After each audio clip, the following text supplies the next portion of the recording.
Добрый день, уважаемый жюри. Я Егор Алексей Рудольфович, ученик 7 класса МК сторож Миконского улуса.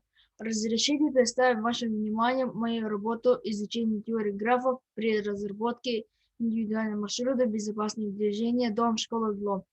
Для учащихся начальных классов МК сторож, научный руководитель, учитель математики Карпова Лидия Семеновна. Впервые с понятием граф я встретился при решении олимпиадных задач по математике. Трудности в решении задач этих объяснялось отсутствием этой темы в обязательных курсах школьной программы. В математике также есть специальный раздел, который называется «Теория графов». В настоящем времени возникла очень устойчивая область взаимодействия архитектуры к математике.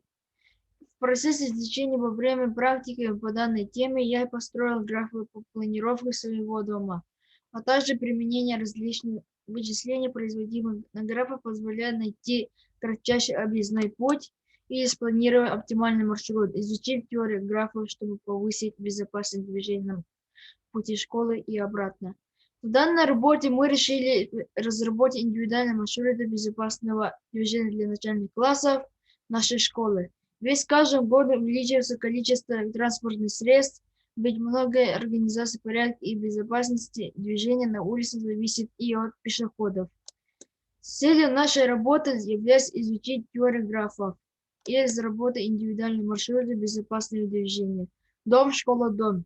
Для учащихся начальных классов УМК Чугинский СОЖ. Для достижения цели поставлены следующие задачи.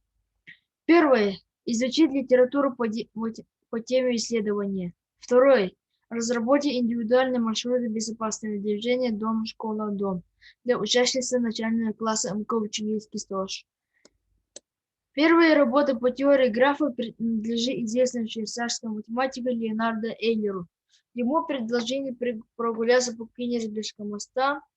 После безуспешной попытки совершить нужный обход он начертил упрощенную схему мостов. Получился граф, вершина которой участок города, разделенной рекой, а ребра мосты.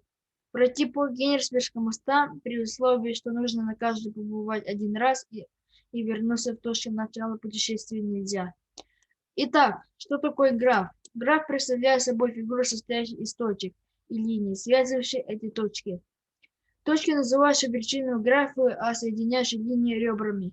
Задачи о Кенигсбергском мосте все 4 вершины соответствующего графа нечетные. Значит, нельзя пройти по всем мостам ровно один раз и закончить путь там же. В процессе нашего исследования мы рассмотрели некоторые виды графов: нулевой, неполные, полные, направленные, однородные, эйлеровые, связные, несвязные, дерево, плоские, ориентированные. Далее собрали информацию о применении теории графов в окружающей среде. С их помощью решаем математические задачи, головоломки, задачи на смекалку. Лабиринт – это тоже граф. Железные дороги на географических картах. Графы есть на карте звездного неба. Графы являются системой улиц города и так далее.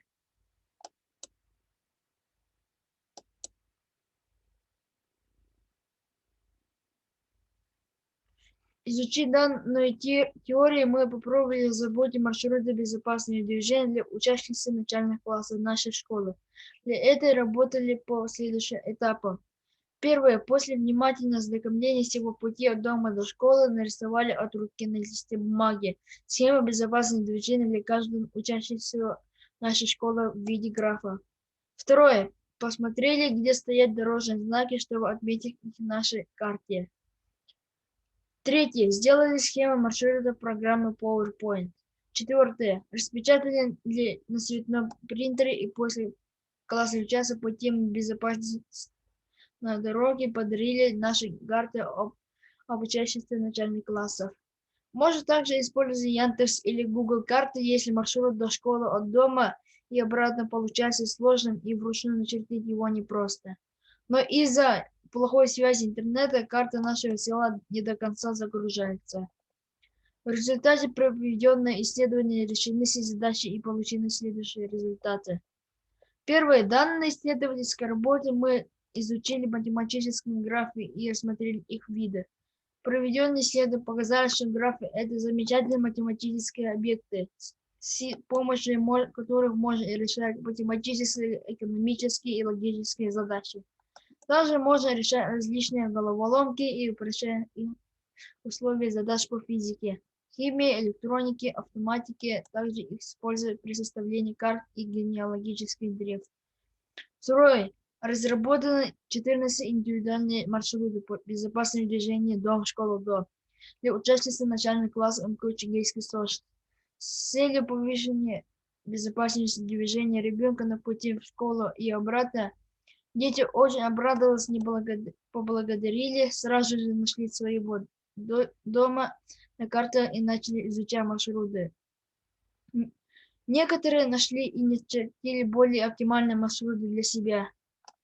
Курс информатики мы изучать с этого учебного года и сразу заинтересовался этим предметом. В силе дальнейшего исследования служит глубокое изучение. Курсы на сайте stepik.org, изучаем программу Python. Спасибо за внимание.